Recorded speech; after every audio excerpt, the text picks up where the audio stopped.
there, I'm Cara from leolistening.com, where I help adventurous expats and intrepid travellers connect with fast-talking native English speakers by teaching them how to improve their listening with movies and TV shows. So, question for you to kick off today's video. Have you ever heard of the 10,000 hour rule?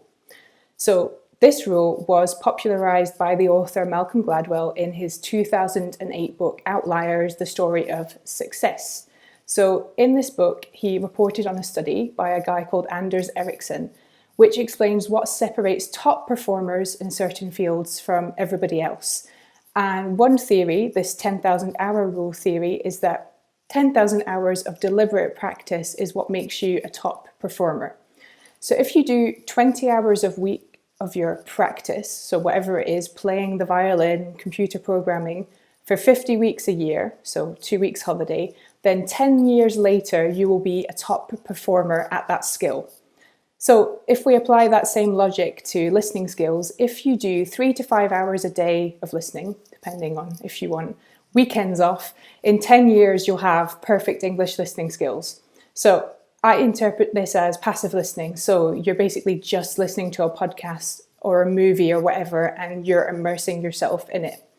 So on some level, that might actually sound achievable. So you might say to yourself, okay, cool, well, I'll just watch a movie every night and listen to a podcast on my commute to work. But in fact, 3 to 5 hours a day of English listening is huge, especially if you have a life. So you're working full time, you're raising kids, you're doing all the other things that you do. And, maybe that would have been okay back when you were a teenager and had loads of free time. And this is, of course, proven by all the people who learned English from watching Friends in their bedroom for 10 years. But I hate to break it to you, you're not a teenager anymore. And also, do you really want to wait 10 years to catch what native speakers are saying to you when they speak to you fast? And also, do you even really need to reach a perfect, exceptional level in your English listening? To be honest, I don't really think you need 10,000 hours to master English listening skills, especially if you go beyond just listening and into detailed listening. In fact, in my listening philosophy, I say the shorter, the better, because I love creating and working with dictations, and I also love using movie and TV clips. So not whole shows or whole movies, but clips.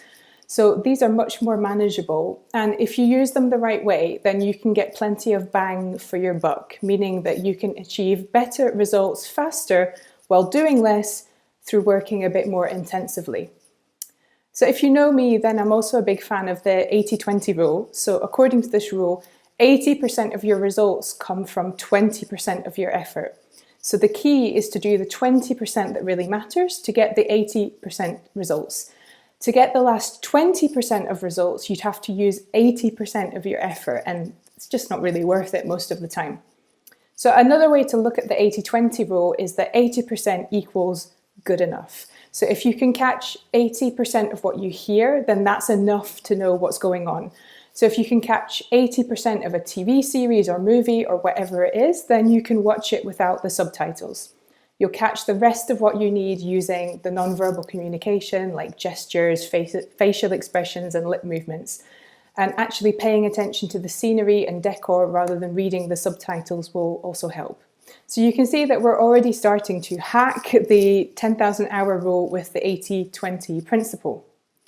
So what's the 20% that I recommend you focus on to get 80% of the results when it comes to listening and reduce the time it takes to catch fast-talking native speakers?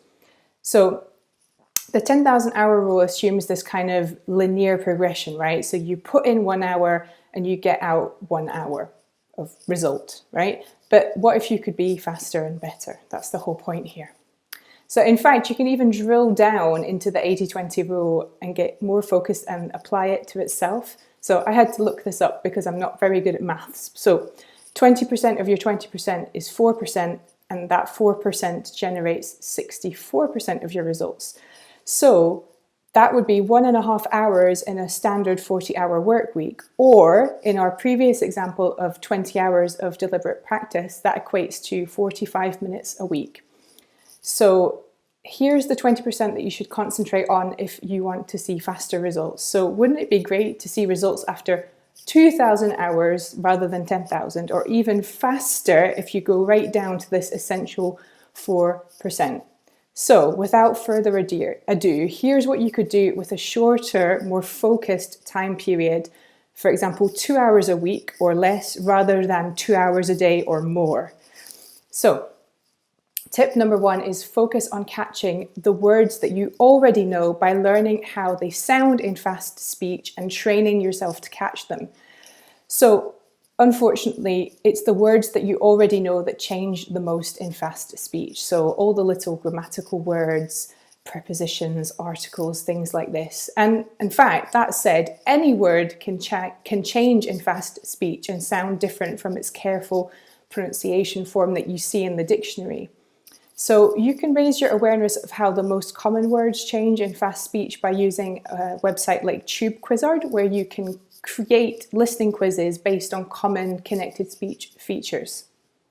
Okay, tip number 2 then, to hack the 10,000 hour rule and use the 80-20 process, is to forget passive listening and change to active listening strategies instead, and work on short sections. That's kind of more than one tip. But anyway, it's all linked. So it can be really tempting to just put on a movie and watch it with subtitles after a hard day at work. But you'll get faster and better results if you work on training your listening by doing dictations, listening for chunks on double speed, and checking your work with the subtitles or transcript.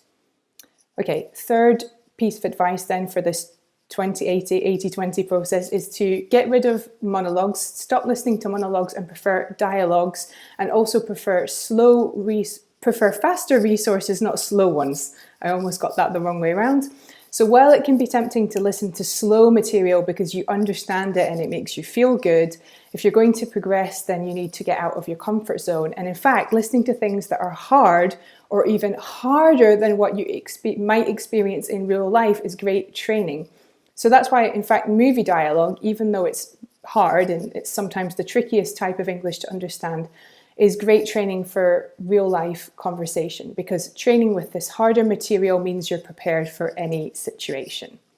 So focus on these areas, train your listening more intensively rather than just passively listening, and watch your skills improve faster than you ever could have imagined, and much faster than the 10,000 hour rule suggests. By the way, if you want to go really fast and understand fast-talking native speakers in 2 weeks thanks to movie quotes, then I recommend Movies on the Run, which is my digital listening pack that teaches you 10 listening skills secrets to catch fast conversational dialogue and also train your listening.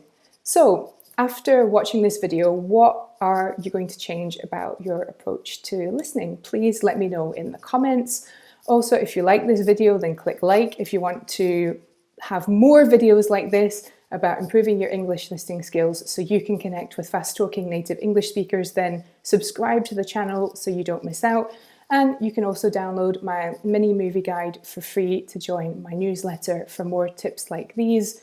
The link to that is below in the description. Thanks for watching and see you again soon.